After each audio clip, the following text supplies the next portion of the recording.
Sebagai kota baru setelah terjadi pemekaran tahun 2007, Kota Kotamobagu berupaya menyediakan suatu bentuk pelayanan kepada masyarakat, sehingga apa yang menjadi visi Kota Kotamobagu tahun 2013-2018, yaitu terwujudnya Kotamobagu sebagai kota model jasa di kawasan Bola Mongondo Raya menuju masyarakat sejahtera, berbudaya dan berdaya saing dapat tercapai. Untuk tema pembangunan Kota Kotamobagu tahun 2015, yaitu Tahun Pelayanan Dasar untuk Semua. Ada 8 pilar yang menjadi prioritas pembangunan Kota Kotamobagu yang tertuang dalam RPJMD 2013-2018. Sehingga pemerintah Kota Kotamobagu menjadikan tahun ini sebagai Tahun Pelayanan Dasar untuk Semua, yaitu yang pertama, peningkatan kualitas pendidikan dan kesehatan. Kualitas dunia pendidikan di Kota Kotamobagu sejak tahun ke tahun terus meningkat. Ini dapat kita lihat bertambahnya sejumlah sekolah mulai dari TK, SD, SLTP, SMU, SMK hingga perguruan tinggi. Tak hanya itu, pemerintah Kota Kotamobagu juga menjamin kualitas mutu pendidikan di Kota Kotamobagu untuk tahun ini sama dengan daerah yang lain. Ini bersamaan dengan Indeks Pembangunan Manusia atau IPM atau Human Development Index Kota Kotamobagu sejak tahun 2013 yang mencapai 75,98%. Selain peningkatan pendidikan, pelayanan kesehatan menjadi prioritas pemerintah Kota Kotamobagu tahun ini. Tak tanggung-tanggung, sejumlah fasilitas kesehatan telah disiapkan oleh pemerintah Kota Kotamobagu mulai dari rumah sakit umum dan rumah sakit swasta, puskesmas, posyandu, hingga fasilitas kesehatan lainnya. Tentunya ini akan memudahkan masyarakat dari tingkat kelurahan dan desa hingga ke kecamatan agar pelayanan kesehatan dapat terpenuhi. Prioritas yang kedua dalam pelayanan dasar untuk semua yaitu peningkatan kualitas ketahanan pangan. Walaupun Kota Kotamobagu lebih luas wilayah pemukiman dibanding dengan luas wilayah pertanian yang hanya memiliki kurang lebih 30%, tetapi Kota Kotamobagu merupakan penyumbang nomor 5 terhadap PDRB. Produktivitas pertanian di Kota Kotamobagu meliputi padi sawah, jagung, ubi kayu, kacang tanah, hingga kacang hijau.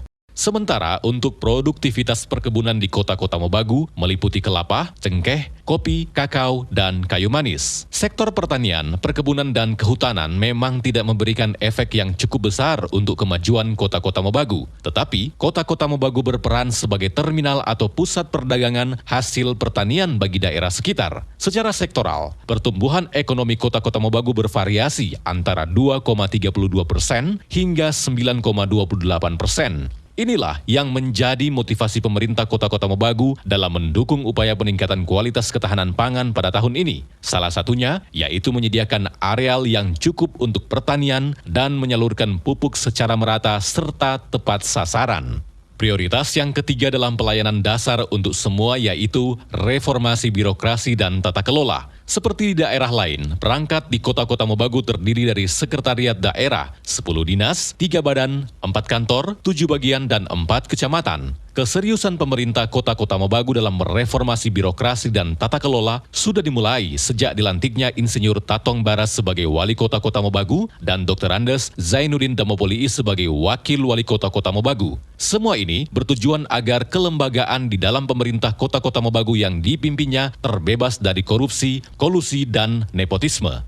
Setelah melakukan reformasi birokrasi dan tata kelola dalam pemerintahan, maka ini akan berdampak positif bagi masyarakat. Misalnya, dalam pengurusan izin usaha, pengurusan KTP, pengurusan izin kendaraan, dan berbagai pelayanan publik lainnya. Prioritas yang keempat dalam pelayanan dasar untuk semua yaitu peningkatan infrastruktur. Sebagai kota jasa di kawasan Bola Mongondo Raya, kemajuan pembangunan di Kota Kotamobagu terus meningkat. Karena ini merupakan komitmen pemerintah Kota Kotamobagu dalam memberikan fasilitas infrastruktur yang memadai agar dapat dinikmati oleh masyarakat Kota Kotamobagu. Salah satu dari sekian banyak fasilitas infrastruktur yang telah disediakan oleh pemerintah Kota Kotamobagu yaitu pembangunan jalan. Mulai dari pelebaran dan perbaikan jalan umum, tentunya ini merupakan dampak positif untuk akses transportasi darat. Contoh lain yang sudah bisa kita nikmati yaitu pembangunan pasar tradisional di 2 kecamatan. Tentunya ini akan mempermudah bagi masyarakat dalam melakukan transaksi jual-beli.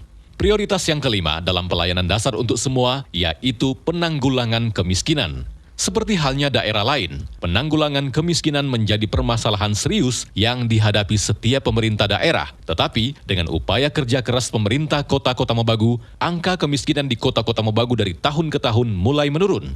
Transportasi darat jenis kendaraan becak motor atau bentor menjadi indikasi turunnya angka kemiskinan di kota-kota Mobagu. Karena masyarakat yang dulunya tidak mempunyai pekerjaan saat ini sudah menjadi pengemudi kendaraan bentor. Tidak hanya itu, tetapi kehadiran Pasar Serasi, Genggulang, Poyoa Besar, dan 23 Maret juga memicu kurangnya angka kemiskinan di kota-kota Mobagu.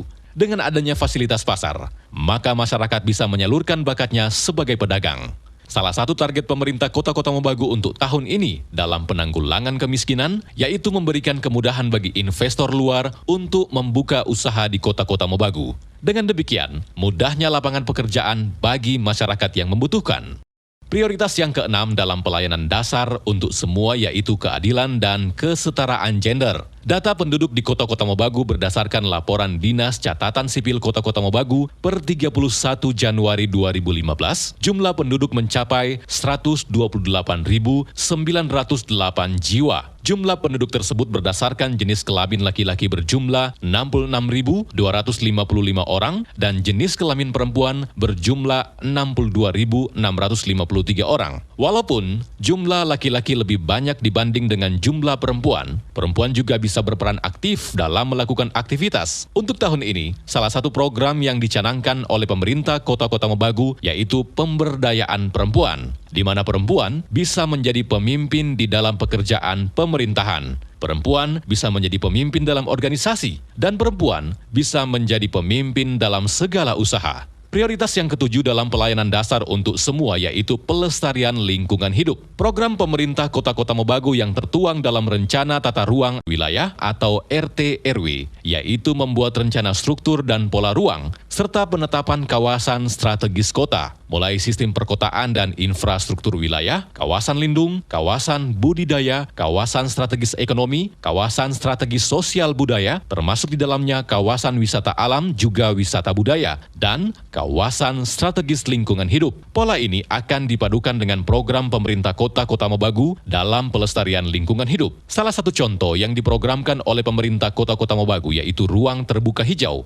Ini merupakan satuan tutupan lahan yang pemanfaatannya diarahkan untuk keseimbangan ekosistem kota. Umumnya, bentuk dari pemanfaatan ruang terbuka hijau yang ada di kota-kota Mobagu adalah berupa lapangan terbuka, jalur hijau, dan taman kota. Pemanfaatan ruang lainnya dapat digolongkan sebagai ruang terbuka hijau adalah hutan kota.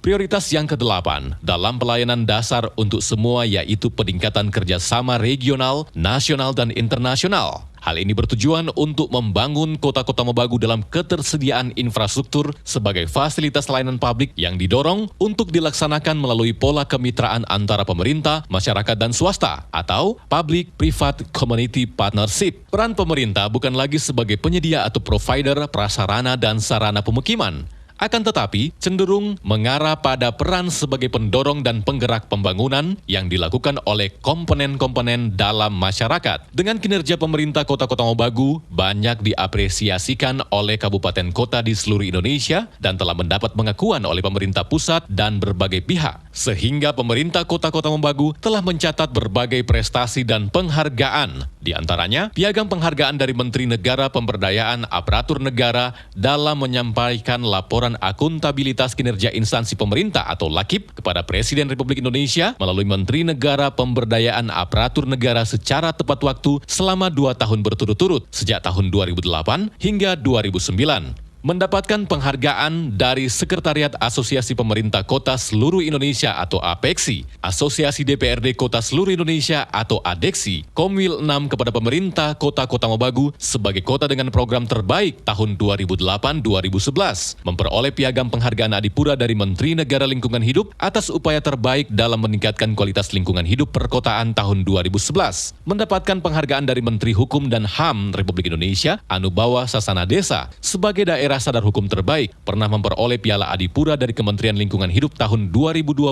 dan mendapatkan predikat terbaik 2 dari Menteri Dalam Negeri sebagai daerah otonomi baru usia 3 tahun dari 57 daerah otonomi baru kategori sedang se-Indonesia tahun 2012.